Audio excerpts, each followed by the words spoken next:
The coffee shop on 5th and Madison had become Natalie Chen's sanctuary over the past 6 years.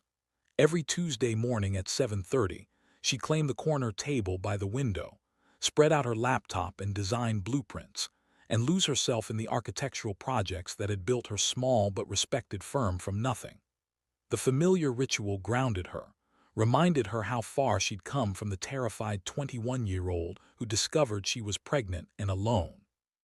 This particular Tuesday started like any other. Natalie ordered her usual caramel macchiato, exchanged pleasantries with Marco the barista who knew her order by heart, and settled into her spot with her current project, a sustainable housing development that could make or break her company's reputation. Her twin daughters, Emma and Lily, were safely at their elementary school 3 blocks away, probably driving their first-grade teacher Mrs. Patterson crazy with their endless questions and matching mischievous grins. She was deep into revising the building's solar panel configuration when her phone buzzed. Unknown number. Natalie almost dismissed it, probably another spam call about her car's extended warranty, but something made her answer. "Ms. Chen, this is Robert Lancaster from Lancaster, Webb and Associates. I represent the estate of Harrison Ashford. I need to speak with you urgently about a matter concerning Julian Ashford." The name hit her like a physical blow. Julian. She hadn't heard that name spoken aloud in 7 years, though it lived in her daughters' faces every single day. In Emma's determined chin when she refused to give up on a difficult puzzle. In Lily's bright laugh that could light up a room. In both their hazel eyes that shifted between green and gold depending on the light, exact copies of the eyes that had once looked at her with love before choosing ambition instead. "I have nothing to say about Julian Ashford," Natalie managed, her voice steadier than she felt. "Whatever this is about, I'm not interested." "Ms. Chen, please, this concerns your daughters, Emma and Lily, correct? Born April 15th, 6 years ago at St. Mary's Hospital." Natalie's blood ran cold. Her hand tightened around the phone hard enough that her knuckles went white. "How do you know about my daughters?" "Because Mr. Ashford has been financially supporting you and your children for the past 6 years through an anonymous trust fund. And now that his father has passed, certain complications have arisen that require your immediate attention." The coffee shop suddenly felt too small, too hot. The familiar space transformed into something alien and threatening. Natalie's mind raced back through the past 6 years. The mysterious scholarship that had covered her remaining business school tuition. The anonymous investor who'd provided seed money for her firm with impossibly favorable terms. The trust fund that paid her daughters private school tuition, arriving every semester from a law firm with strict instructions about confidentiality. She told herself it was a legitimate investment opportunity, that someone had simply believed in her business plan enough to take a chance, that the coincidental timing, starting exactly 2 months after she'd given birth, was just that, a coincidence. But she'd known. Deep down in the part of herself she'd locked away along with everything else from that time in her life, she'd known. "I'll be at your office in 1 hour," she heard herself say. "Send me the address." The girls. She had to think about the girls. Whatever this was, whatever Julian wanted after all these years of silence broken only by anonymous money, she had to protect Emma and Lily first. Lancaster, Webb and Associates occupied the 43rd floor of the Ashford Tower in downtown Manhattan, because of course it did. The Ashford empire owned half the commercial real estate in the city, a fact that had made it remarkably easy for Natalie to avoid any location associated with Julian's family for the past 7 years. She built her life in the spaces between his world, in the neighborhoods and boroughs that billionaire heirs never had reason to visit. Walking into that building felt like stepping through a portal into a past she'd worked so hard to leave behind. The marble lobby was all soaring ceilings and abstract art that probably cost more than her yearly revenue. Security guards in crisp uniforms monitored gleaming turnstiles. Well-dressed executives moved with purpose toward elevator banks that whispered expensively upward. This had been Julian's world, the world he'd chosen when his father had forced him to choose.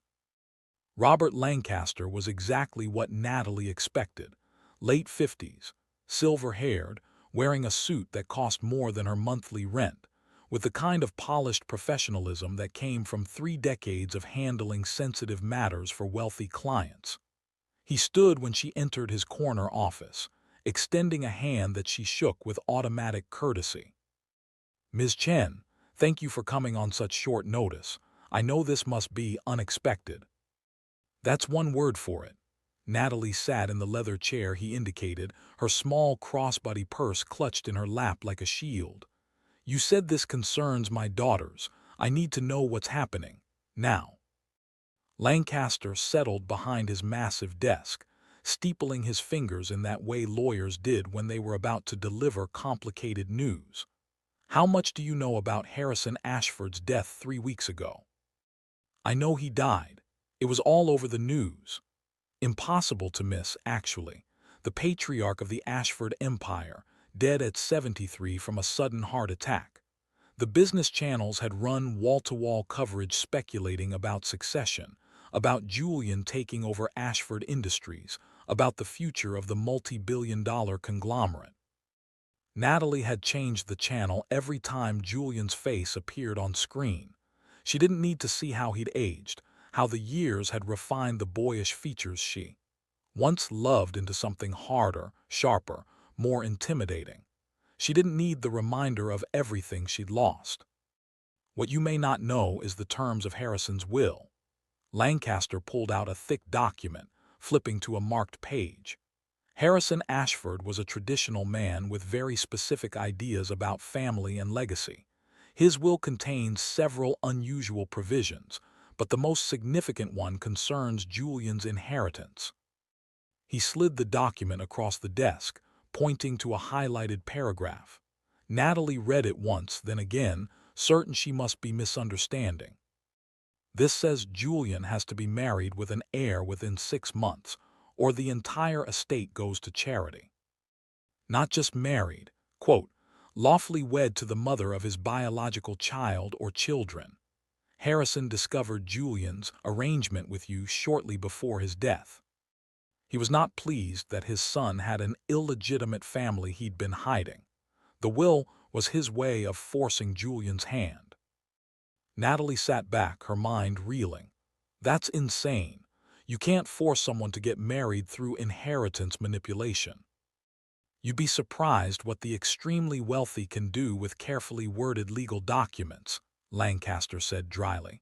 "And it gets more complicated. Julian was engaged to Victoria Whitmore, daughter of Charles Whitmore of Whitmore Financial. The wedding was scheduled for 2 weeks ago. Victoria left him at the altar when she discovered he'd been secretly supporting a mystery woman and children for 6 years. The tabloids have been having a field day speculating about Julian Ashford's secret family." Lancaster pulled out his phone, showing Natalie a gossip site with the headline, "Billionaire Heir's Secret Life. Julian Ashford's Mysterious Money Trail." There was a photo of Natalie picking up the girls from school, clearly taken with a telephoto lens.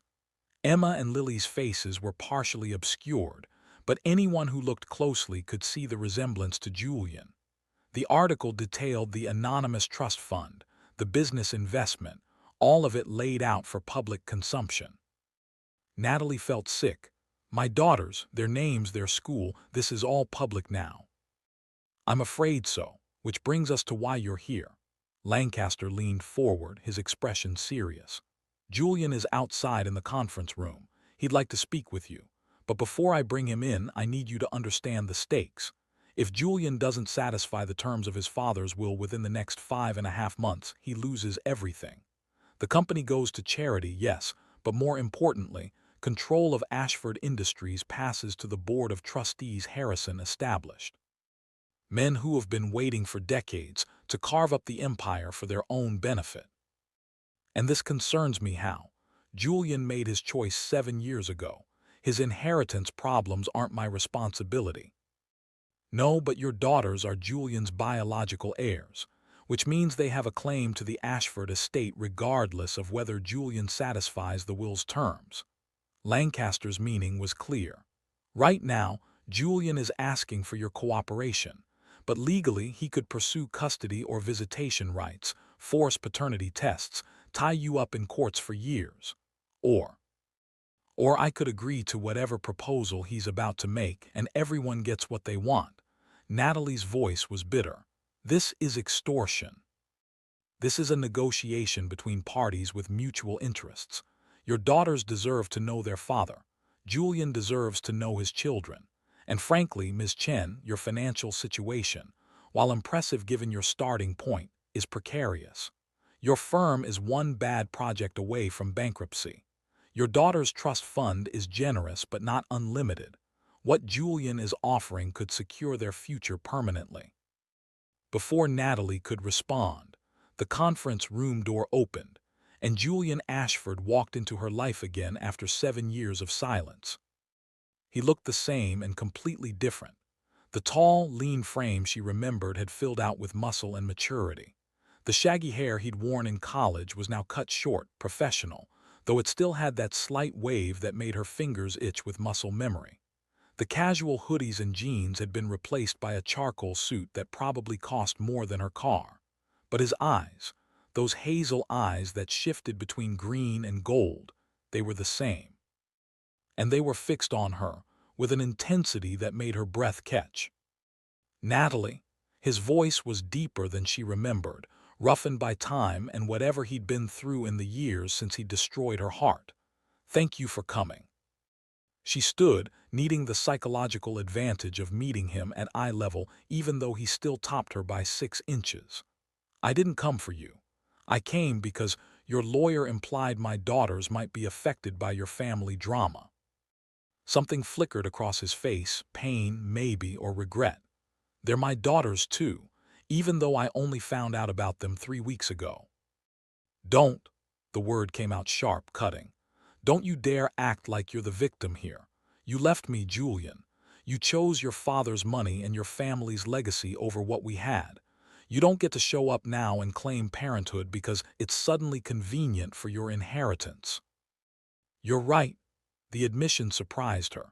Julian moved closer, and she caught the scent of his cologne, different from what he'd worn in college, more expensive, but still with that underlying warmth that was just him. I made the worst mistake of my life when I walked away from you, and I've been trying to make it right in the only way I knew how for 6 years. The money, Natalie's laugh was hollow. You think money makes up for abandoning me when I needed you most, for missing 6 years of your daughters' lives. No, nothing makes up for that, but I couldn't be in their lives directly, Natalie. My father, he cut himself off, jaw tightening. It doesn't matter now, he's gone. But while he was alive, he made it very clear what would happen if I tried to contact you or any children we might have had. He would have destroyed you. Your business, your reputation, your ability to provide for them. I couldn't risk that. So instead you sent money from the shadows and let me believe you'd completely forgotten about me. The old hurt rose up, surprising her with its freshness. 7 years should have been enough to dull that pain. It was. I never forgot about you.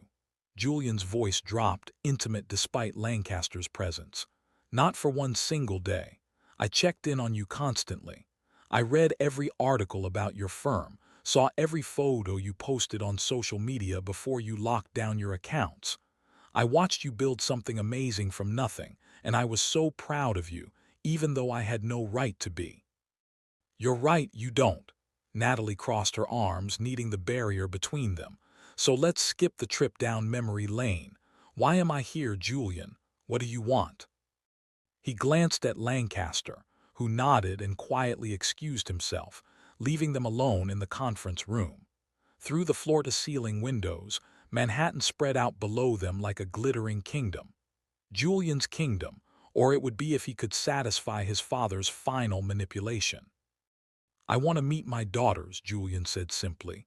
Emma and Lily. I want to know them, be part of their lives. And yes, I need to get married to satisfy my father's will. But this isn't just about the inheritance, Natalie. It's about family. The family I should have been part of all along. So what? You want to suddenly play daddy? Show up with expensive gifts and expect them to love you because you share DNA. The protective instinct was fierce, overwhelming. They're 6 years old, Julian. They have routines, lives, friends. They're happy. I won't let you disrupt that for your convenience. I'm not asking to disrupt anything. I'm asking for a chance to be their father. He pulled out his phone, showing her a photo that made her heart stop. It was Emma and Lily at their school's spring concert last month, dressed in matching yellow dresses that Natalie had made herself, holding hands as they sang with their class. I was there, in the back row. I watched them perform, saw how Emma forgets the words when she gets nervous and how Lily can't stay still when she's excited. I watched you record them on your phone, watched you wipe away tears because you were so proud. And I wanted so badly to be standing next to you, sharing that moment, but I couldn't. Natalie's throat tightened. You've been watching us. I've been protecting you. There's a difference. Julian pocketed his phone. My father had enemies, Natalie. Business rivals who would have used you and the girls to get to him, to me. Keeping my distance kept you safe. But now he's gone, and the threat landscape has changed. Now staying away is more dangerous than being present. What does that mean? It means people know about you now, about Emma and Lily. The tabloids are just the beginning. There are board members who see you as a liability, a scandal that could be used against me. There are business competitors who might try to use the girls as leverage. And there, Victoria, my ex-fiancée, who is absolutely furious and has considerable resources to make our lives difficult. The conference room suddenly felt smaller. Are you saying my daughters are in danger? I'm saying they need protection that I can provide. Not just security, though that's part of it, but legal protection. The Ashford name. A father who can shield them from the kind of scrutiny and manipulation that comes with this level of wealth and power. Julian moved closer, his expression earnest. Marry me, Natalie. Not forever, not even for real if you don't want. Just long enough to satisfy my father's will, establish my position, and ensure Emma and Lily are protected. Then, if you want, we can divorce quietly. But they'll be legally recognized as Ashfords. They'll have trust funds, security, every advantage I can give them. And what do I get out of this besides dragging my daughters into your world of corporate intrigue and tabloid scandals? Julian pulled out a folder from the conference table, sliding it toward her. Full partnership in Ashford Industries Real Estate Development Division. Not just investment capital for your firm, actual partnership. Your sustainable housing project.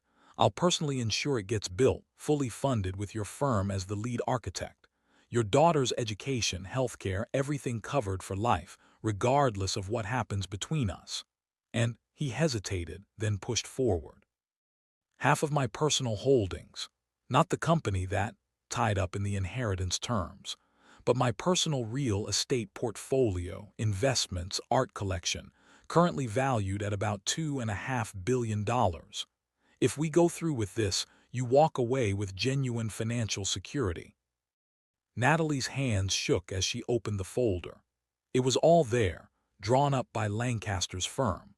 A prenuptial agreement that was absurdly generous, contracts that would give her firm opportunities she'd only dreamed of, trust fund documents for Emma and Lily that would ensure they never wanted for anything. This is insane. You're offering me billions of dollars to marry you. I'm offering you what I should have given you 7 years ago, a future, security, the life we planned before my father forced me to choose. Julian's voice cracked slightly. I know I can't undo what I did. I know sorry isn't enough. But let me do this, Natalie. Let me be their father. Let me protect all of you. She wanted to say no, wanted to throw the contracts in his face and walk out with her dignity intact. But she thought about Emma asking why some kids had daddies and she didn't. About Lily's tears when a boy at school had said she was weird for not having a father. About the precarious position of her firm, how one lawsuit or one failed project could wipe out everything she'd built. I need to think about it, she said finally. And I need to talk to my lawyer. But if, And this is a huge if. I even consider this the girls come first. Their well-being, their emotional safety, their stability. You don't get to swoop in, play perfect father for a few months, and then disappear again when the inheritance is secure. I won't. I swear to you, whatever happens between us, I'm in their lives for good now, if you want me there. Julian's expression was raw, vulnerable in a way she hadn't seen since college. I've missed so much already. Their first words, first steps, first days of school. I can't get those back, but I can be there for everything going forward. I want to be there. Before Natalie could respond, her phone rang. The school. Her heart lurched as she answered. Ms. Chen, this is Principal Morrison. There's been an incident with Emma and Lily. Nothing serious, but you need to come pick them up immediately. What kind of incident? Some reporters showed up at the school trying to get photographs and ask questions about Julian Ashford. We've called security and they're gone now, but the girls are upset. Lily is crying and Emma tried to hit one of the photographers with her backpack. Natalie's blood boiled. She looked at Julian, who'd clearly heard enough from her expression to understand something was wrong. I'm on my way. She hung up and grabbed her purse, already heading for the door. Julian caught up with her at the elevator bank. What happened? Reporters at their school. Because of you, because of this mess. She jabbed the elevator button with more force than necessary. This is exactly what I was afraid of. They're 6 years old, Julian.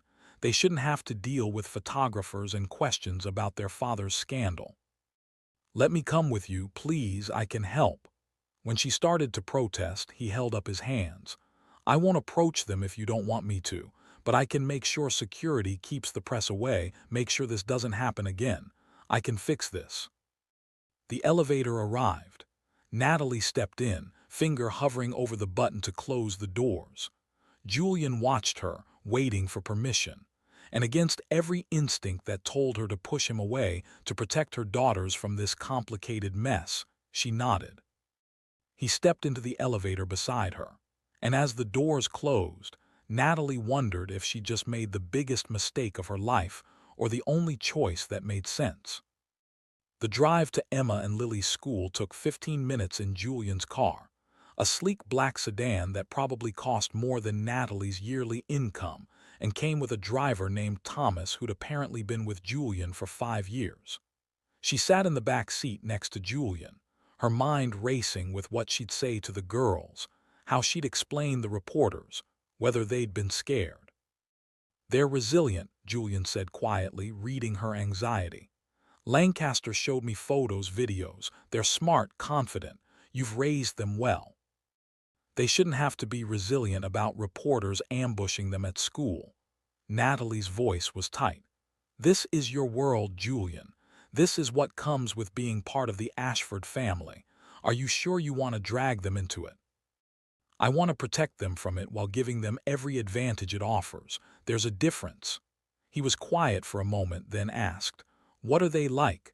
Really like, beyond what I can see in photos and stolen glimpses? Despite everything, Natalie felt herself softening slightly. Whatever else Julian had done, he'd clearly been paying attention, trying to know his daughters from a distance. Emma is the serious one. She thinks everything through, asks a million questions, won't accept because I said so as an answer. She wants to be an astronaut 1 week, a veterinarian the next, a chef the week after that. She reads above her grade level and gets frustrated when other kids don't keep up with her. She gets that from you, the determination, the need to understand everything. Maybe Lily is the opposite, pure emotion and energy. She feels everything so intensely. When she's happy, it's like sunshine. When she's sad, it's the end of the world. She's the social one, makes friends everywhere, can't stand seeing anyone left out or hurt. She wants to save every stray animal, help every kid who's crying, fix every problem. Natalie smiled despite the situation. They're best friends and they fight like cats and dogs. Emma thinks Lily is too impulsive. Lily thinks Emma is too serious, but they're inseparable. If one gets in trouble, the other is right there defending her. They sound amazing. They are, which is why I need you to understand. If you're going to be in their lives, you're all in. You don't get to be a weekend dad or the fun parent who shows up with gifts. You're either present and committed or you stay away. I won't let them love you and lose you." Julian turned to face her fully, his hazel eyes intense. "I'm all in, whatever it takes, but Natalie, they're going to have questions. About why I wasn't around before, about why I left you. What do you want me to tell them?" "The truth. Age appropriate, but the truth. I've told them their father loved them but couldn't be with us because of complicated grown-up reasons. I didn't want them thinking you didn't want them or that they weren't good enough." Something broke across Julian's expression, gratitude and pain mixed together. "Thank you for that, for not making me the villain in their story even though you had every right to. I didn't do it for you. I did it for them. Every child deserves to believe their parents wanted them, even if those parents couldn't be together." The school appeared ahead, a brick building with a small playground, modest but well-maintained. Nothing like the exclusive private academies Julian had probably attended. As Thomas pulled to the curb, Natalie could see Principal Morrison waiting by the entrance with two small figures huddled beside her. Emma and Lily. Natalie felt Julian go completely still beside her, his breath catching. She followed his gaze to the girls, seeing them the way he must be seeing them for the first time up close. Emma stood with her arms crossed, her dark hair in the neat braids Natalie had woven that morning, her face set in the stubborn expression that meant she was trying not to cry. She wore her favorite purple shirt with sparkly stars and jeans with grass stains on the knees from recess. Her backpack, the one she'd apparently weaponized against a photographer, dangled from one shoulder. Lily was pressed against Principal Morrison's side, her matching dark hair escaping from its braids in wild curls, tears streaming down her cheeks. She clutched her stuffed rabbit, Mr. Flopsy, that she wasn't supposed to bring to school but had sneaked in that morning when Natalie wasn't looking. They were so small, so vulnerable, and they had Julian's eyes, both of them, though Emma's were more green-tinged while Lily's leaned gold. They had Natalie's cheekbones, her hair, but their smiles, when they smiled, which they weren't doing now, were pure Julian. "Oh God," Julian breathed beside her. "They're real. I mean, I knew they were real, but seeing them." Natalie understood. Photos and videos were one thing, but this, their daughters in the flesh, upset and frightened because of the paparazzi that followed Julian's world, this was devastatingly, intensely real. "Stay in the car," Natalie instructed. "Let me talk to them first, explain. Then if they want to meet you, we'll do it slowly, on their terms." Julian nodded, looking like he wanted to protest but understanding the wisdom of the approach. "I'll be here, whatever they need." Natalie climbed out of the car and hurried to her daughters. The moment they saw her, both girls broke away from Principal Morrison and ran to her, Emma crashing into her with fierce 8-year-old strength while Lily wrapped around her leg and sobbed. "Mommy, there were people with cameras and they were asking about Daddy and why he wasn't with us, and Emma hit one with her backpack and I was scared." The words tumbled out of Lily in a rush. "I didn't hit him hard," Emma said defensively. "Just enough to make him go away. He was being mean, Mommy. He said our daddy didn't want us and that's why he never came around."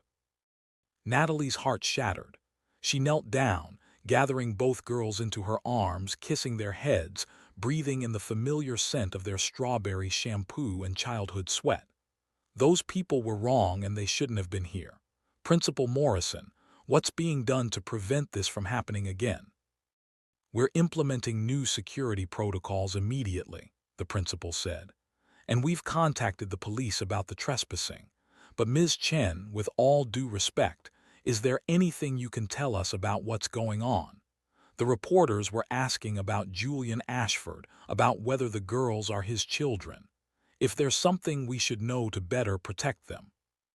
Before Natalie could answer, Emma pulled back, her sharp eyes catching something over Natalie's shoulder. "Mommy, why is there a man staring at us from that car?" Natalie turned to see Julian had rolled down the window, unable to help himself, his face visible as he watched them with naked longing. Emma followed her gaze, and Natalie watched her daughter's brilliant mind start putting pieces together. "Is that him?" Emma's voice was quiet but certain. "Is that our daddy?" Lily's head whipped around, her tears stopping as she focused on the car. On Julian. "That's Daddy," she whispered it like a prayer, like a wish coming true. Natalie looked back at Julian, seeing his expression, the hope and fear and desperate love there. She looked at her daughters, at Emma's cautious curiosity and Lily's burgeoning joy, and she made a decision that couldn't be unmade.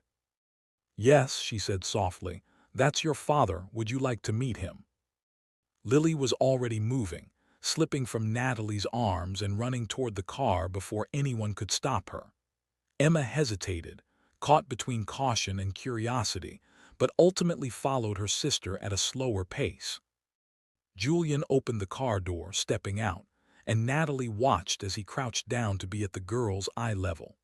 She couldn't hear what he said, but she saw Lily throw her arms around his neck without hesitation, saw Emma hold back but move closer, evaluating him with those sharp eyes. Then Julian looked up at Emma and said something that made her face crumple. And suddenly, both girls were in his arms, and he was holding his daughters for the first time, his shoulders shaking with silent tears. Natalie stood frozen, watching her carefully constructed life shift irrevocably. Principal Morrison touched her arm gently. "Ms. Chen, are the girls safe?" "Yes," the word came out with more certainty than Natalie felt. "That's Julian Ashford, he's their father, and it's complicated, but yes, they're safe with him." She hoped that was true. She hoped that letting Julian into their lives wouldn't break her daughters' hearts the way he'd broken hers. But watching him hold Emma and Lily, seeing the fierce protectiveness in his expression, the pure love, maybe, just maybe, this could work. She approached the car slowly, giving the girls time with their father. When she reached them, Emma looked up at her with tears streaming down her face. "Mommy, why didn't Daddy come before? Was he lost?" "Something like that, baby." Natalie crouched beside them, one hand on Emma's back, the other on Lily's shoulder. "But he's here now, and he wants to be part of your lives if that's okay with you." "Is he going to leave again?" Emma's voice was small, frightened in a way that made Natalie want to wrap her in bubble wrap and protect her from ever being hurt. "No," Julian's voice was rough with emotion. "Never again. I promise you, Emma, I'm here to stay." "You don't know me," Emma challenged, the logic cutting through her emotion. "How can you promise when you don't even know if you like me?" "I already know I love you, both of you." Julian's hand came up to cup Emma's cheek gently. "I've loved you since before you were born, and I know I haven't been here and I know that was wrong, but if you give me a chance, I'll spend every day making it up to you." Lily had buried her face in Julian's shoulder, her small body shaking with overwhelmed emotion. Emma watched him with those two sharp eyes, searching for lies, for false promises. Whatever she saw must have satisfied her because she nodded slowly. "Okay, but if you leave, I'll hit you with my backpack, harder than I hit that mean man with the camera." Julian actually laughed, the sound surprised and genuine. "Deal, though I hope it doesn't come to that." "We should go," Natalie said gently. "Get the girls home, let them process. Principal Morrison, they'll be taking the rest of the day. I'll send a note tomorrow." The drive back to Natalie's apartment in Brooklyn was surreal. Emma and Lily insisted on riding with Julian, so Natalie found herself in the backseat of his luxury sedan with her daughters sandwiched between them, chattering excitedly about their day, their school, their lives. Lily held Julian's hand the entire drive, while Emma sat slightly apart but listened intently to every word he said. "We live on the third floor, but there's no elevator, so you have to climb stairs," Lily explained seriously. "And our apartment is small, but Mommy made it nice. We have our own room with bunk beds, and I sleep on the top because Emma is scared of heights." "I'm not scared," Emma protested. "I just prefer being closer to the ground for logical reasons." You're scared, Lily sing-songed, then turned back to Julian. Do you live in a big house? I have a penthouse in Manhattan, top floor, lots of windows. Julian glanced at Natalie. You'd all be welcome to visit, or more than visit, if that's something your mother would be comfortable with. Natalie met his eyes, recognizing the unspoken question. Was she considering his proposal? Would she let him fully into their lives? Before she could answer, Emma piped up. Are you rich? The kids at school said Julian Ashford is super rich and lives in a tower like Rapunzel, but with more money. Emma, Natalie admonished, but Julian was smiling. I guess I am pretty rich, yeah. My family has a lot of money, but money isn't the most important thing. What's the most important thing? Emma challenged. Family, the people you love, being there for them. Julian's eyes were still on Natalie. I learned that lesson a little too late, but I learned it. The apartment building was modest but clean, in a neighborhood that had been slowly gentrifying over the past few years. Natalie's one bedroom, converted to a two-bedroom by a clever partition she designed herself, was on the third floor, just as Lily had said. She led the way up the narrow stairs, hyper-aware of Julian behind her, seeing her life through his eyes.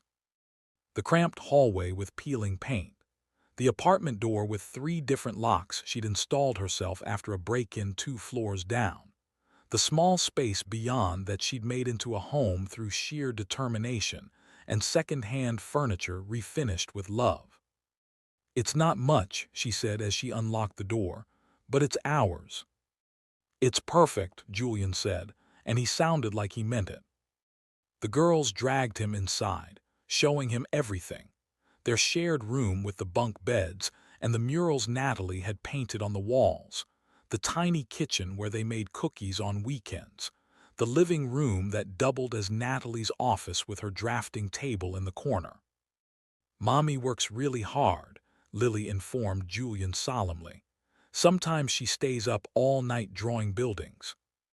Designing buildings, Emma corrected. Mommy's an architect. She makes places for people to live.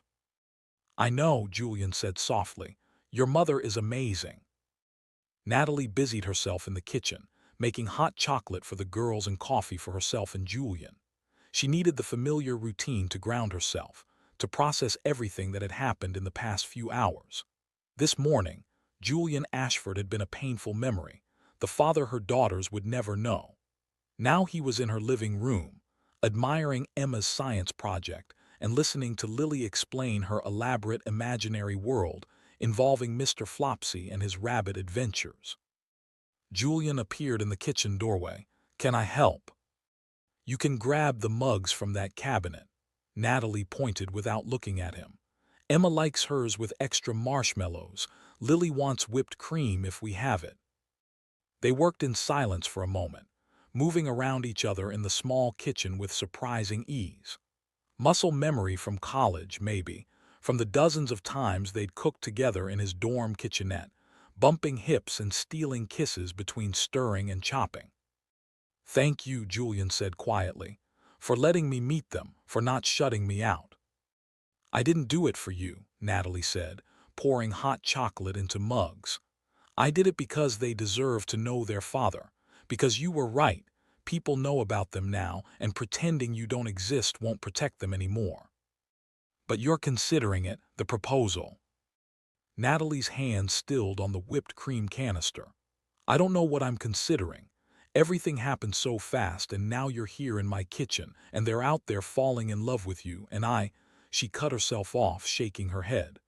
I need time, to think, to talk to my own lawyer, to figure out what's best for Emma and Lily. Take all the time you need. Julian moved closer, not touching but near enough that she could feel his warmth. I'm not going anywhere. Whatever you decide about the marriage, I want to be in their lives. We can do this without the contract if that's what you prefer. Custody arrangement, visitation schedule, whatever makes you comfortable. And what about your inheritance, the will? I'll figure something out. The girls matter more than the money. He paused. Though I meant what I said about protection. Victoria is vindictive and she has connections. She could make things difficult for you, for your business. And there are board members who'd prefer to see me fail, who might use you and the girls as leverage. If we're married, even temporarily, it gives you the protection of the Ashford name and legal standing. Natalie loaded the mugs onto a tray, needing something to do with her hands. Let me guess, you've already thought through every angle, every possible scenario. I've had 6 years to think about what I'd do if I ever got the chance to make things right.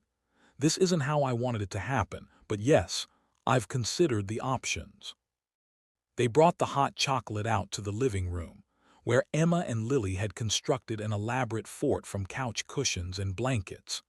The girls emerged long enough to grab their mugs, then retreated into their fortress, giggling about secrets and adventures. Julian stood in the middle of Natalie's small living room, looking simultaneously out of place in his expensive suit and somehow right, like a piece of a puzzle clicking into position after years of being missing. "Tell me about them," he said. "Everything I've missed, I want to know." So Natalie told him.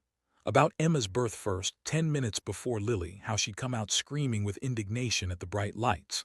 About Lily following quietly, almost apologetically, like she was sorry for the trouble. About their first words, Emma said no at 9 months, Lily said mama at 11. About Emma's first steps at 13 months, confident and determined, and Lily, at 14 months, only because she couldn't stand to be left behind when Emma walked away. She told him about the sleepless nights and the endless diapers, about learning to parent twins alone while finishing her degree, about the first day of preschool when Lily had cried and Emma had held her hand and told her to be brave, about Emma breaking her arm falling off the monkey bars and Lily refusing to leave her side at the hospital, about birthdays and holidays and 1,000 tiny moments that made up their lives. Julian listened to every word, his expression cycling through joy and pain and regret. When Natalie finally stopped, her coffee long cold, he had tears tracking down his face. "I'm so sorry," he whispered, "for missing all of that, for leaving you to do it alone." "I wasn't completely alone. I had friends, neighbors who helped. Mrs. Rodriguez across the hall watched them sometimes when I had late classes. The Patels downstairs gave me hand-me-down clothes and baby equipment." Natalie set down her mug. "We built a life, Julian, a good life. And yes, it was hard and there were times I cried myself to sleep wondering how I'd manage, but we made it work." "You made it work, you're incredible." "I did what any mother would do. I took care of my children." "No," Julian moved closer, crouching in front of her chair so they were eye level. "You did more than that. You built a business from nothing while raising twins. You gave them stability and love and a home. You protected them from the knowledge that their father was a coward who chose money over family. You are incredible, Natalie Chen, and I've never stopped thinking that." The fort rustled and Lily's head popped out.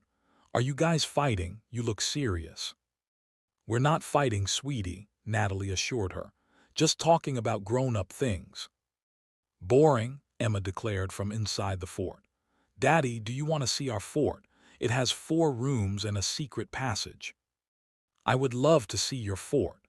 Julian wiped his eyes quickly and moved toward the cushion structure, "though I might be too big to fit inside." "You have to try," Lily insisted, grabbing his hand and pulling. "Everyone who visits has to see the fort."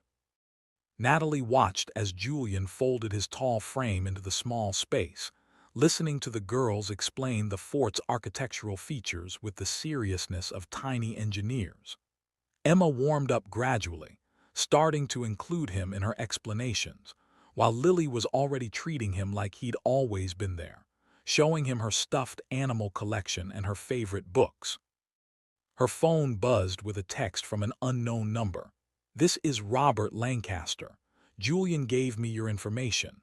I'm sending over the contracts we discussed for your review. Please don't hesitate to call if you have questions or would like to discuss terms. Time sensitive. Will provisions expire in 5.5 months?" Reality crashed back. This wasn't just a father meeting his daughters for the first time. This was a business negotiation disguised as a family reunion. Julian needed her to satisfy his father's will. She needed the protection and resources he could provide. The girls needed their father, but did they need the complications that came with him? Another text, this time from her best friend and business partner, Zoe. Girl, you're all over page 6. Mystery woman revealed to be Julian Ashford's baby mama. Call me immediately. Then another from her lawyer. Natalie, we need to talk. I'm seeing concerning things online about you and the Ashford family. Are you and the girls safe? The walls felt like they were closing in. Her carefully private life was being ripped open for public consumption. By tomorrow, every detail about her business, her background, her daughters would be online for anyone to see and judge. Mommy, what's wrong? Emma had emerged from the fort, her sharp eyes catching Natalie's distress. You look worried. I'm okay, baby, just some work stuff. Natalie forced a smile, but Emma wasn't fooled. Is it because of Daddy, because of the reporters? Emma's small face was serious, too old for her 6 years.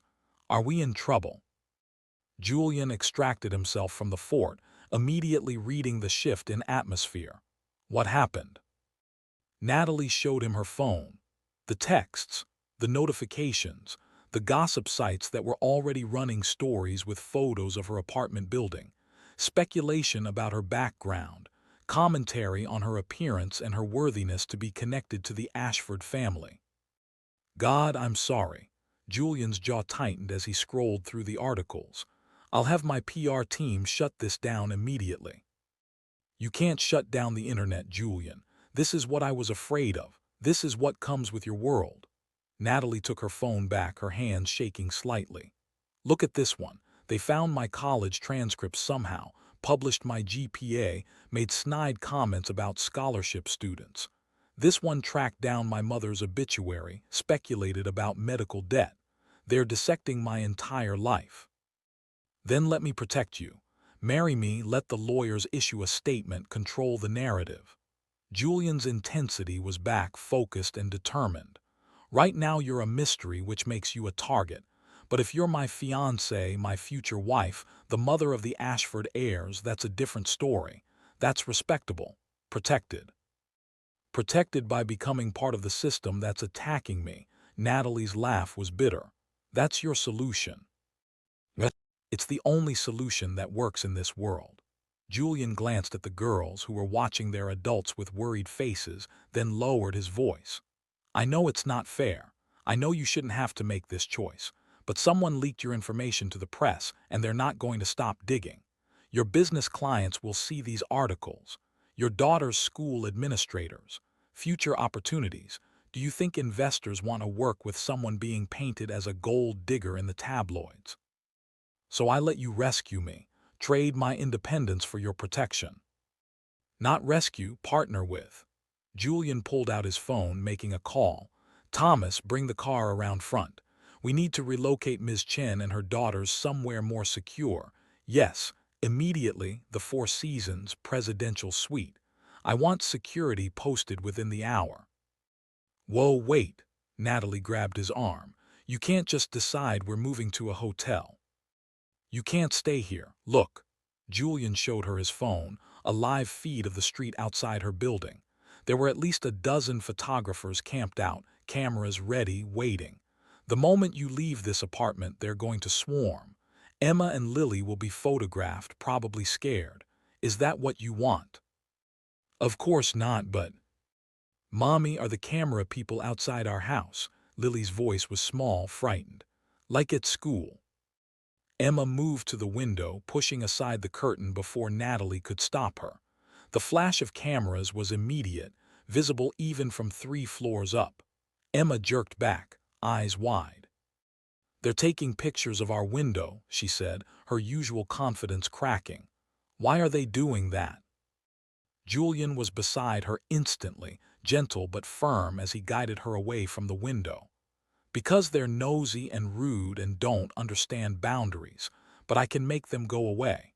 I can make sure you and Lily are safe. How? Emma challenged, even as she leaned into his side. by taking you somewhere they can't follow, somewhere with security and privacy, just for tonight until we figure out a better plan. Julian looked at Natalie. Please, you don't have to decide anything about the marriage right now, but let me at least get you somewhere safe. Natalie looked at her daughters, Emma trying to be brave, Lily clutching Mr. Flopsy with white knuckles. She looked at her apartment, her home, now violated by cameras and strangers. She looked at Julian, offering solutions that came with strings attached, asking her to trust him after 7 years of absence. One night, she heard herself say, at the hotel, just until this dies down, but we're not making any other decisions tonight. The girls need stability and routine, not more chaos. Agreed. I'll have Thomas bring the car to the service entrance in back. We can avoid most of the photographers that way. Julian was already texting, coordinating logistics with practiced efficiency. 20 minutes later, they were sneaking out the back of Natalie's building like criminals, Emma holding tight to Natalie's hand while Lily clung to Julian like he was her personal security blanket. The few photographers who spotted them got their shots, but Thomas had the car doors open and closed so fast that the worst of it was avoided. The Four Seasons was everything Natalie's apartment wasn't: gleaming, luxurious, intimidatingly expensive. The presidential suite had more rooms than her entire apartment, with 2 bedrooms, a living area larger than most people's homes, and floor-to-ceiling windows overlooking Central Park.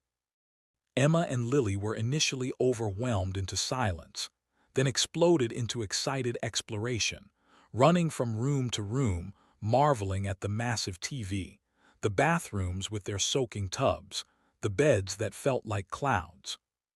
There's a whole room just for the TV, Lily shouted from somewhere deep in the suite. The bathroom has a phone, Emma called back. Why would you need a phone in the bathroom? Natalie stood in the living area, feeling completely out of place in her jeans and sensible cardigan. Julian stood beside her, close enough that their arms almost touched. I ordered dinner from room service, he said quietly, and I had Thomas pick up some clothes and toiletries for you and the girls. They're in the master bedroom. I'll stay in a different room if that makes you more comfortable, or I can get my own suite, or... Where are you going to sleep? Natalie interrupted. If you're staying. The couch is fine, or I can sleep in the second bedroom with the girls if that's... Julian, Natalie turned to face him fully. You just met your daughters for the first time today. After 6 years of watching from a distance, you get to actually be with them. So yes, you're staying in the second bedroom with Emma and Lily. They'll love it, probably won't sleep at all, but they'll love it. Something soft and grateful crossed his face. Thank you for understanding that I need this, need them. I need to call Zoe and my lawyer and probably figure out what I'm telling my business clients. Natalie rubbed her temples. This is a nightmare. Or it could be the beginning of something better. Julian's hand came up, hesitating, then gently touched her shoulder. I know I'm asking a lot. I know this is overwhelming. But Natalie, what if this is actually our second chance? Not just for me to know Emma and Lily, but for us to figure out if there's anything left between us worth salvaging. There's nothing left to salvage, Natalie said, but the words felt hollow. You killed what we had when you walked away. Maybe, or maybe I just put it on hold for 7 years while I figured out how to protect you from my father's manipulation. Julian's hand slid down to her wrist, his thumb finding her pulse point. Tell me you don't feel anything. Tell me watching me with our daughters today didn't make you remember what we had. Tell me you're completely over me and I'll accept that. But if there's even a chance... Daddy, come look, Lily's voice interrupted them. The TV has movies and everything. Julian held Natalie's gaze for another moment, then let go and went to join the girls. Natalie watched him settle onto the enormous couch with Emma on one side and Lily on the other, the 3 of them scrolling through movie options, already looking like a family. Her phone rang. Zoe. Please tell me the internet is lying, her best friend said without preamble. Please tell me you're not actually baby mama to Julian Ashford." "I'm baby mama to Julian Ashford," Natalie confirmed, moving to the bedroom for privacy. Holy shit, Nat, I don't even know what this is. How long have you known he was the father?" "Since always. I just couldn't find him after he left, and then I built a life without him, and now he's back because of his father's will, and it's complicated." Complicated. Nat, the tabloids are calling you a gold digger. Page 6 has a whole timeline of your relationship. Someone leaked your business financial records, which, by the way, is super illegal and we need to sue someone. Your Instagram has gained 10,000 followers in the past 2 hours and half of them are leaving horrible comments. Zoe's voice rose with each sentence. "Where are you right now? Are you safe?" "I'm at the Four Seasons. Julian moved us here because there were photographers outside my apartment." "Moved you?" Zoe made a strangled sound. "You're at the Four Seasons with Julian Ashford, the man who destroyed you 7 years ago, the man you swore you'd never forgive. He wants to marry me." Silence. "Then, I'm coming over. Presidential suite, right? Of course it's the presidential suite. Don't make any decisions until I get there." She hung up before Natalie could protest. Natalie stood in the bedroom, larger than her entire apartment's living area, and tried to process everything that had happened in less than 12 hours. This morning she'd been a struggling architect with a modest life and 2 daughters who'd never met their father. Now she was tabloid fodder, hiding in a luxury hotel, contemplating a marriage of convenience to a billionaire who claimed he'd never stopped loving her. Through the door she could hear Emma's laugh, bright and clear. Then Lily's giggle, followed by Julian's deeper chuckle. The sound of her daughters happy with their father, a sound she'd never thought she'd hear. Her phone buzzed with an email from Lancaster. "Ms. Chen, attached, please find the revised contracts per our discussion. Note that timeline begins upon signature. 6 months from signing date to satisfy will requirements. Also attached, comprehensive security plan for you and the children, NDA for household staff, and preliminary custody agreement should you decide not to proceed with marriage option. Please review at your earliest convenience." Natalie opened the attachments, her architect's mind that was trained to read contracts automatically processing the legal language. The marriage contract was absurdly generous. She'd walk away with enough money to never work again, plus partnership in his real estate division, plus trust funds for the girls. The custody agreement was fair, maybe too fair, giving her primary custody with Julian having extensive visitation rights and financial responsibility. He'd thought of everything: exit strategies and protections, and ways to make sure she and the girls were taken care of regardless of what she decided. The bedroom door opened and Julian appeared, looking uncertain.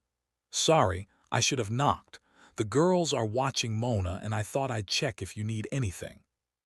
"Why are you being so reasonable about all of this?" The question burst out before Natalie could stop it. "The custody agreement, you could demand 50-50, could fight for more. You have infinite resources for lawyers. Why are you giving me so much power?" Julian moved into the room, closing the door behind him. "Because I trust you. Because you've been their mother for 6 years and you've done an amazing job, and I have no right to come in and disrupt that.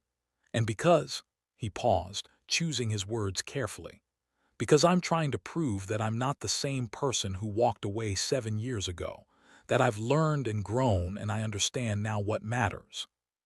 "What matters?" "Family, love, being there for the people who need you." He moved closer. "My father spent my entire life teaching me that power and money were the only things that mattered, that love was a weakness, that family was just a means to an end. When he forced me to choose between you and the empire, I chose wrong because I believed him. I thought I could build something important, something that mattered, and that would be enough." "And was it?" "No, every success felt hollow. Every deal I closed, every building I developed, every dollar I made. None of it mattered because I wasn't sharing it with the people I loved. I was building an empire for no one." Julian's voice cracked slightly. When I found out about Emma and Lily, it was like waking up from a nightmare, like suddenly understanding that I'd wasted 6 years chasing things that didn't matter while missing everything that did. Pretty words, Natalie said, but her voice lacked conviction. But how do I know you mean them? How do I know you won't choose the empire over us again when it becomes inconvenient? You don't, I can't prove it with words. Julian closed the remaining distance between them. But let me prove it with actions. Let me be their father. Let me show up every day, make them breakfast, take them to school, help with homework, attend every recital and game and parent-teacher conference. Let me be there for the boring stuff and the hard stuff and the wonderful stuff. And if, after 6 months or a year or however long you need, you believe I'm sincere, then maybe we can figure out what comes next. And the marriage, the will, is secondary to knowing my daughters. If you don't want to marry me, we'll find another way. Maybe I lose the company, maybe I don't, but I don't lose Emma and Lily. I won't walk away from them again. I can't. Natalie studied his face, looking for the lie, the manipulation. But she only saw sincerity and desperate hope. My best friend is coming over. She's going to tell me I'm insane for even considering this. Is she right? Probably, Natalie smiled despite everything. But when have I ever made the sensible choice? A knock on the suite door interrupted them. Julian went to answer it while Natalie composed herself, checking her reflection in the bathroom mirror. She looked exhausted, overwhelmed, like someone whose life had been turned upside down, which was accurate. Voices from the living area, Julian's polite greeting, a woman's sharp response. Zoe had arrived. Natalie emerged from the bedroom to find her best friend standing in the living area, looking around with wide eyes, while Emma and Lily dragged her toward the couch. Auntie Zoe, we're watching Mona and Daddy is here and we're in a fancy hotel and everything is crazy.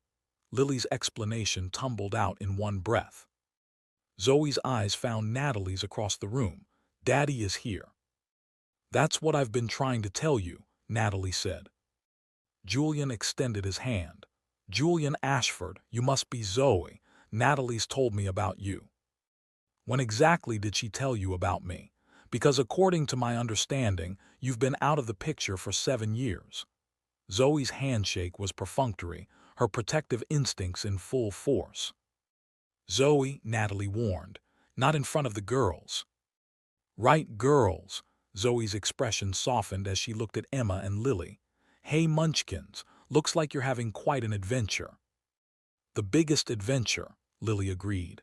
Daddy took us in a car with a driver and everything.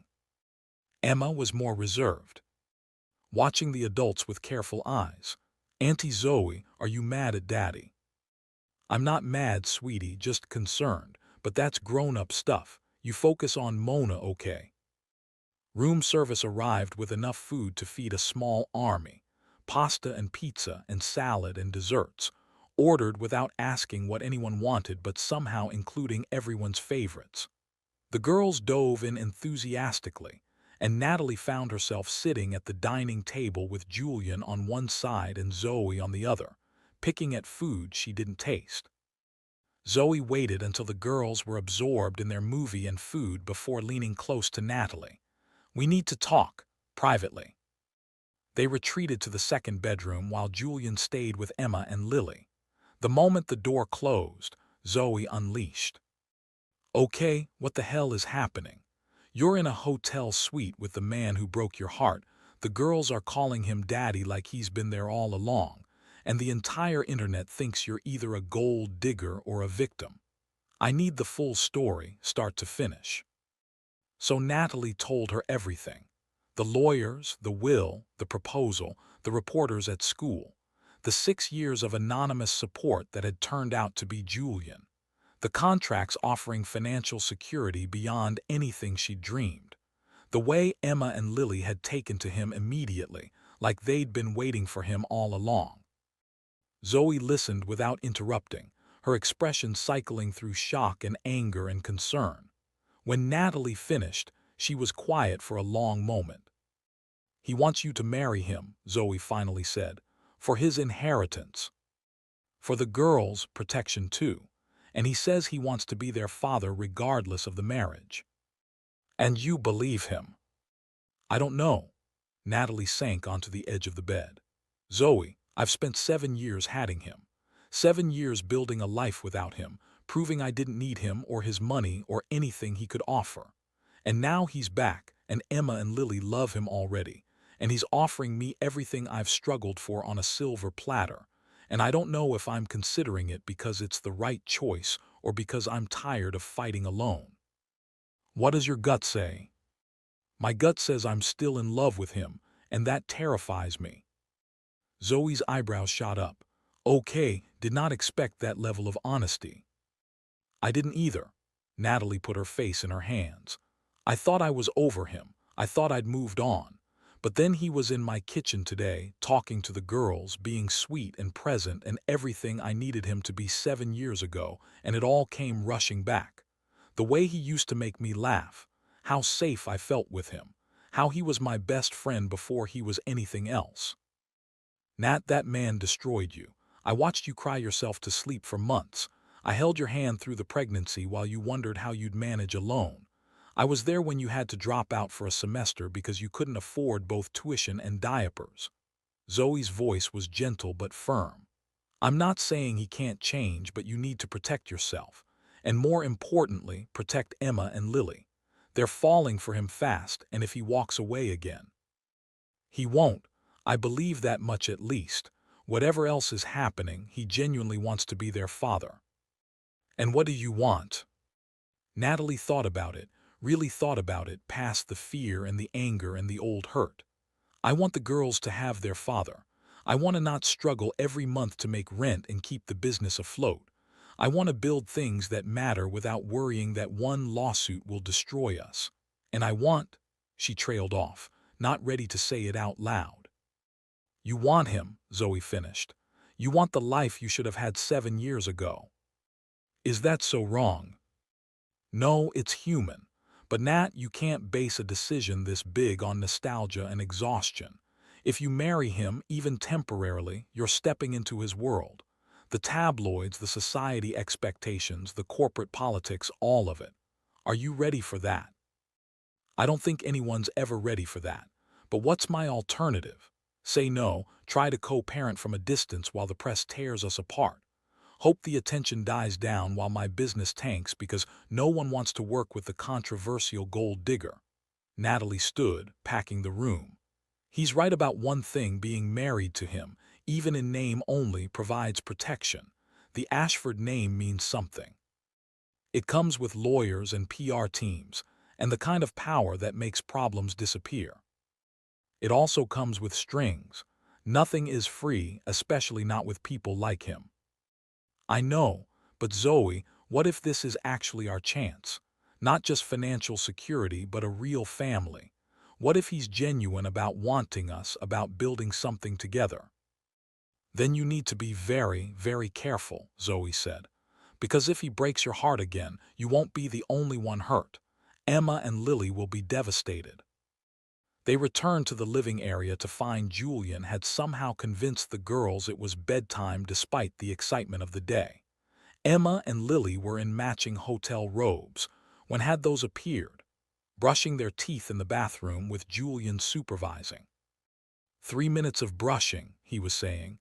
Get all the way to the back molars. Emma, I can see you cutting corners. I'm not cutting corners, Emma protested around her toothbrush. Daddy, watch this. Lily proceeded to demonstrate her brushing technique with exaggerated enthusiasm, getting toothpaste foam everywhere. Zoe leaned close to Natalie. Okay, that's unfairly cute. I know. And he's good with them. I know. And you're definitely still in love with him. I know, Natalie sighed. I'm doomed, aren't I? Completely. But Zoe squeezed her hand. But I'll be here whatever you decide, supporting you or helping you escape when it all goes sideways. Thanks, I think. Julian emerged with clean, pajama-clad daughters. They're ready for bed, but they want to say goodnight to Auntie Zoe first. Emma and Lily hugged Zoe enthusiastically, making her promise to visit again soon, then allowed Julian to lead them to the bedroom. Natalie followed, watching as he tucked them into the massive bed. They looked tiny in it, two small figures in an ocean of luxury linens. "Daddy, are you sleeping here too?" Lily asked hopefully. "If that's okay with you and your mom." "Please," both girls chorused. Julian looked at Natalie, asking permission. She nodded, and he settled into the armchair near the bed, clearly planning to stay until they fell asleep. "Tell us a story," Emma demanded. "Mommy always tells us stories before bed." "What kind of stories does Mommy tell?" "Made-up ones, about adventures and dragons and princesses who save themselves." Julian smiled. "Your mom always did like strong princesses. Okay, let me think." He launched into a tale about twin princesses with magical powers who saved their kingdom from a dragon, and Natalie found herself leaning against the doorframe, listening to his voice weave the story while the girl's eyes grew heavy. Zoe appeared beside her. "I should go, let you guys figure this out, but Nat, be careful, okay? Guard your heart." "Too late for that," Natalie murmured, watching Julian gently smooth Lily's hair back when she started to drift off.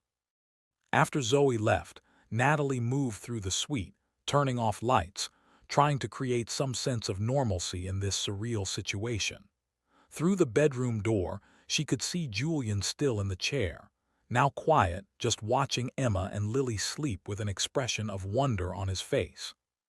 She should leave him alone, give him this time with his daughters.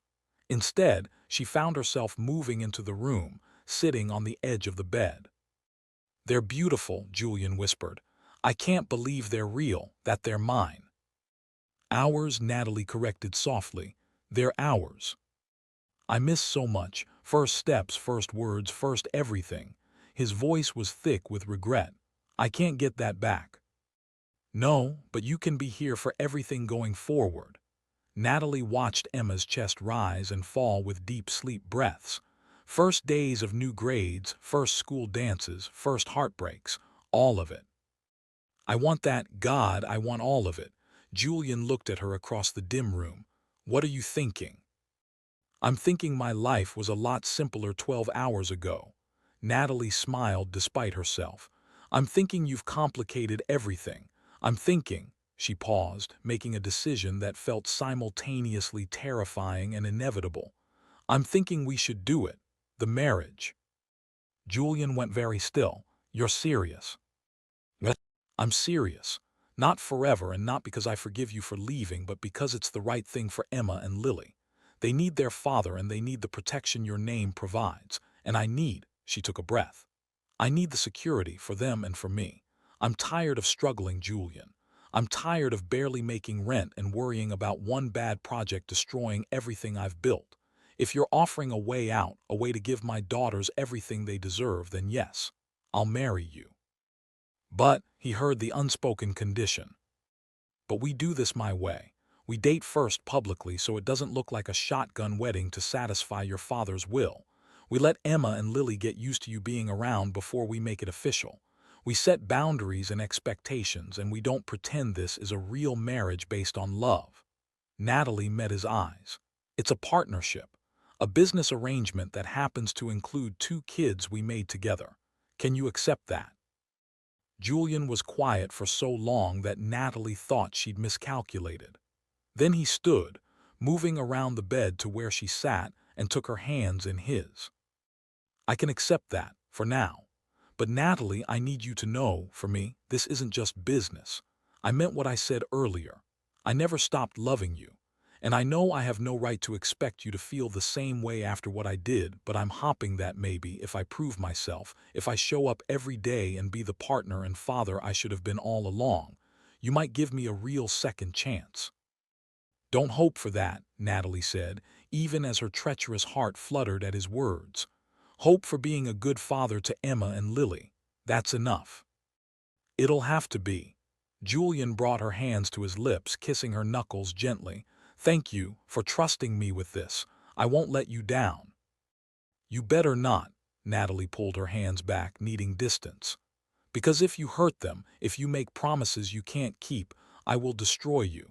I don't care how much money you have or how powerful your name is. Hell hath no fury like a mother protecting her children. I believe it. Julian's smile was soft, genuine. Emma got that from you, that fierce protectiveness. And Lily's optimism, that's all you. Before you became whatever your father turned you into, you used to see the good in everything. They sat in comfortable silence for a moment, listening to the girls' quiet breathing, the city sounds muted by expensive windows. I should let you sleep, Julian finally said. Tomorrow's going to be complicated. Press statements, lawyer meetings, figuring out logistics. Tomorrow, Natalie agreed. Tonight we just breathe. She stood to leave, but Julian caught her hand. Natalie, I really am sorry for everything. I know it doesn't change anything, but I need you to know. I know, and surprisingly she did. Whatever his reasons, whatever had driven him away 7 years ago, she believed his regret was genuine. Good night, Julian. Good night. Natalie retreated to the master bedroom, closing the door between them. She got ready for bed mechanically, brushing teeth, washing her face, changing into the expensive pajamas someone had procured for her. The bed was enormous, soft beyond belief, and she felt lost in it. Her phone buzzed with a text from Zoe. Did you decide anything? Should I be worried or excited? Natalie typed back, both. I said yes to the marriage. 3 dots appeared, disappeared, appeared again. Then, what? Calling you now. The phone rang immediately. Natalie answered, keeping her voice low. I can't talk long. The girls are sleeping in the next room. Natalie Chen, did you just agree to marry a man you haven't seen in 7 years? I agreed to a business arrangement that benefits everyone involved. There's a difference. Is there? Because from where I'm sitting, you just agreed to marry the love of your life who broke your heart into 1,000 pieces. He's not the love of my life anymore, Natalie said, but the words felt like ash in her mouth. He's the father of my children and a means to an end. Keep telling yourself that. Zoe's voice softened. Just promise me you'll be careful, that you won't let him back into your heart until you're sure he's worth it. I promise. Natalie ended the call and stared at the ceiling, wondering if she just made the best decision of her life or the worst. Sleep didn't come easily. Every time she closed her eyes, she saw Julian's face when he'd first seen Emma and Lily. The wonder, the love, the regret. She saw her daughter's joy at finally having their father. She saw the contracts that would change everything, the security they offered, the cage they might become. Around 2 in the morning, she gave up on sleep and moved quietly to the living area. The suite was dark except for the city lights filtering through the massive windows. She stood there, looking out at Manhattan spread below like a carpet of stars, and tried to imagine her life in this world. Penthouses and drivers and security teams. Charity galas and business dinners and people judging her every move. Can't sleep either. Natalie turned to find Julian emerging from the girls' bedroom, closing the door quietly behind him. He changed into pajama pants and a t-shirt, looking more like the college Julian she'd known than the billionaire he'd become. Too much to process, she admitted. This morning I was worried about making rent. Tonight I'm agreeing to marry a billionaire. It's a lot. Julian moved to stand beside her at the window. I know I keep saying this, but you can still back out. If this is too much, if you're not ready. I'm not backing out. Natalie cut him off. I made a decision and I'm sticking to it for Emma and Lily. Just for them. She should say yes, should maintain the boundaries she'd established, keep this purely transactional. Instead, she found herself being honest. I don't know, ask me again in 6 months. They stood in silence, watching the city that never slept, and Natalie felt the weight of what she'd agreed to settling onto her shoulders. This wasn't just about marriage contracts and inheritance clauses. This was about rebuilding trust that had been shattered, about letting someone back into her life who devastated her, about risking not just her own heart but her daughter's happiness. "Do you remember that night?" Julian asked quietly. "Senior year, right before graduation. We came back to my dorm after the awards ceremony and you told me you loved me for the first time." Natalie remembered. She'd been terrified, certain he wouldn't say it back, but unable to hold the words in any longer. "You said it back immediately, like you'd been waiting to say it." "I had been, for months." Julian's reflection in the window showed his profile, the line of his jaw, the way his hair fell forward slightly. "I'd known since sophomore year that I was going to marry you, that we'd build a life together, have kids, grow old in some house with a yard and a dog. I had it all planned out. And then your father forced you to choose.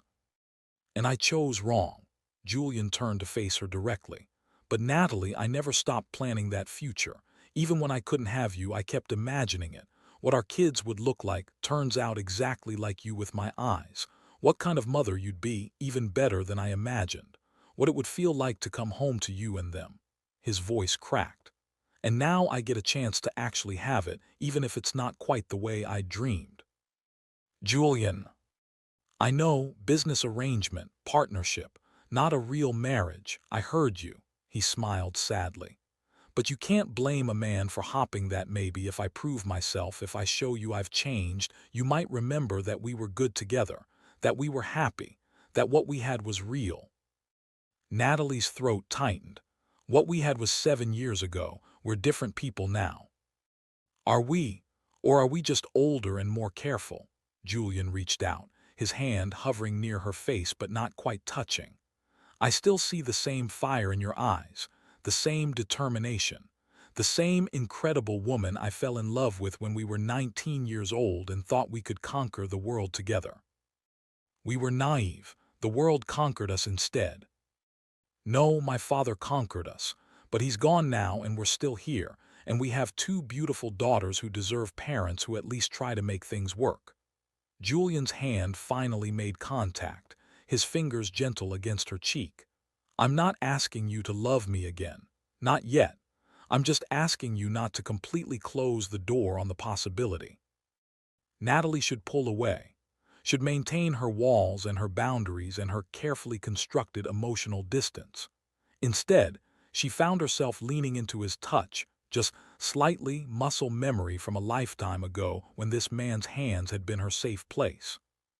"The door's not closed," she whispered, "but it's not open either. You're going to have to earn your way through it." "I can do that." Julian's thumb stroked across her cheekbone and Natalie's breath caught. "I can be patient. I can prove myself. I can show you that I'm worth the risk." They stood like that for a long moment, close enough that Natalie could feel his warmth, could smell his cologne mixed with something that was just him. Close enough that it would take almost nothing to close the distance, to remember what his lips felt like on hers, to give in to 7 years of missing him. The sound of a door opening made them spring apart. Emma stood in the bedroom doorway, Mr. Flopsy clutched in one hand, rubbing her eyes with the other. "Mommy, I had a bad dream." Natalie was across the room instantly, gathering her daughter close. "It's okay, baby. Mommy's here. What was the dream about?" "The camera people took you away and I couldn't find you." Emma's voice was small, frightened. "They kept taking pictures and I couldn't see where you went." "Oh, sweetie." Natalie held her tight, shooting Julian a look that said, "This is what your world does to them. I'm right here. No one is taking me anywhere. You're safe." Julian approached slowly, crouching down to Emma's level. "And I'm here too. I won't let anyone hurt you or your sister or your mom. That's a promise." Emma looked at him with those two sharp eyes. "How can you promise that? You're just one person." "Because I have the resources to back it up. Security teams, lawyers, people whose entire job is to keep you safe." Julian's voice was gentle but firm. "I know it's scary right now, but I promise you, I will do everything in my power to protect you. Even if it means giving up your money." The question was so unexpected, so insightful for a 6-year-old, that both adults were momentarily speechless. Especially if it means giving up my money, Julian said finally. You and Lily and your mom, you're more important than any amount of money. I learned that lesson too late, but I learned it. Emma studied him for another moment, then nodded. Okay, can you tell me another story to help me not have bad dreams? Of course. Julian scooped her up, carrying her back toward the bedroom. Let's get you tucked in and I'll tell you about the twin princesses and the enchanted forest. Natalie followed them, watching as Julian settled Emma back into bed, as he launched into an elaborate story that was clearly being made up on the spot but held Emma's complete attention. Lily stirred, murmured something about dragons, and immediately fell back asleep. By the time the story ended, Emma's eyes were drooping. Julian kissed her forehead, tentatively, like he wasn't sure he had the right, and Emma sleepily kissed him back. Night, Daddy. Good night, Princess. Natalie tucked the blankets around both girls. Then she and Julian retreated to the doorway, leaving it cracked open so they could hear if either girl called out. She called you Daddy, Natalie said softly. She did. Julian's voice was thick with emotion. Both of them did so naturally, like it wasn't even a question. They've been waiting for you. They didn't even know you, but they've been waiting. I'll spend the rest of my life making sure that wait was worth it. They stood in the hallway between bedrooms, the sweet quiet around them, and Natalie felt something shift. Some wall she'd been carefully maintaining started to crack, just slightly. We should get some sleep, she said. Tomorrow's going to be insane. Tomorrow, Julian agreed, but he didn't move and neither did she.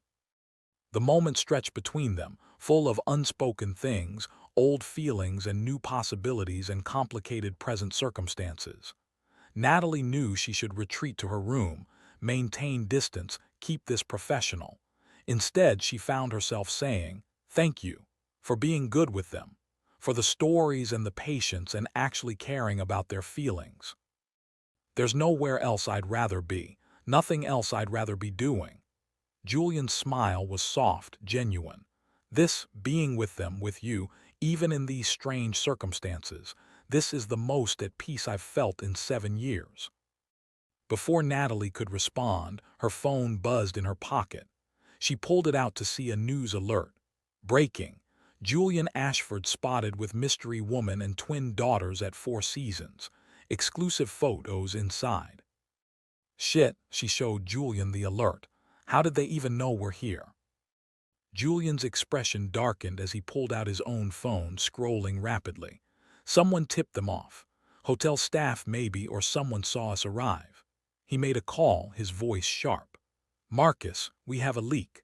Photos of me with Natalie and the girls at the Four Seasons are already online. Yes, I know we moved them for privacy.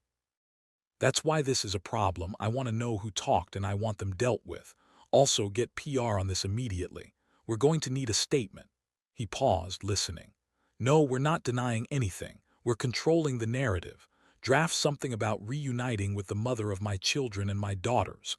Make it sound intentional, not like we're hiding, tomorrow morning early. And Marcus, find out who leaked and make sure it doesn't happen again. He hung up, running a hand through his hair in frustration. I'm sorry. I thought moving here would give us breathing room. It's fine. Natalie was already scrolling through the article, her stomach sinking. The photos were grainy but clear enough. Her carrying Lily into the hotel, Julian with Emma, all of them looking like exactly what they were, a family in crisis seeking refuge. The comments were already brutal. Gold digger finally got her claws in him. Those poor kids being used as pawns. She trapped him with Bobby's classic move.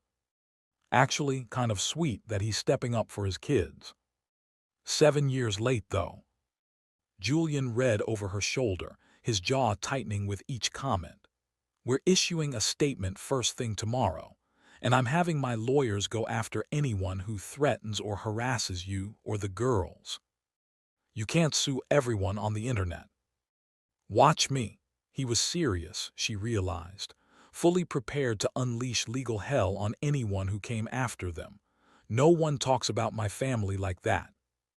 We're not your family, not really, not yet. Yes, you are. Julian's voice was fierce. Paperwork or not, marriage or not, you're my family. Emma and Lily are my daughters. You're the mother of my children, and I protect what's mine. The possessiveness should have annoyed her.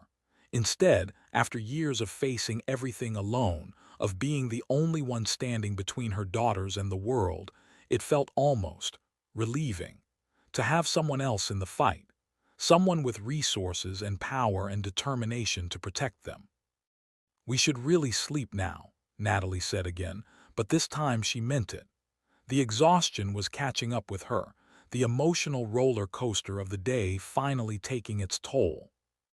Yeah, Julian looked reluctant to leave, like he was afraid this whole thing would disappear if he stopped watching over it. Natalie. Yeah. Whatever happens tomorrow, whatever the press says or the lawyers negotiate or the world throws at us, we face it together. Okay, you're not alone in this anymore. Natalie nodded, not trusting her voice. Then she retreated to the master bedroom, closing the door between them and finally letting the tears come. They weren't sad tears exactly, or happy ones either. They were overwhelmed tears, exhausted tears, tears that came from 7 years of holding everything together alone, and suddenly having someone offer to share the weight. They were tears for the girl she'd been who'd loved Julian Ashford with her whole heart, and tears for the woman she'd become who'd learned to survive without him, and tears for the uncertain future where those two versions of herself had to somehow coexist. Through the door, she could hear Julian moving around, settling in for the night, could hear Emma murmur something in her sleep and Julian's gentle response, could hear the sounds of her fractured family trying to become whole. And somewhere in the luxury suite overlooking Manhattan, in the space between one life ending and another beginning, Natalie Chen finally fell asleep. When she woke up, everything would change. When she woke up, she'd be taking the first real steps toward becoming Mrs. Julian Ashford. When she woke up, there would be no going back. End of Part 1. Part 2 coming soon. What happens when Natalie and Julian's arrangement becomes public? Will the media tear them apart before they can even begin? Can Julian prove he's changed, or will old patterns destroy their second chance? And what about Victoria, the scorned ex-fiancée with resources and a grudge? Most importantly, can Natalie protect her heart while giving her daughters the father they deserve? Subscribe, like, and comment Part 2 to see how this story ends.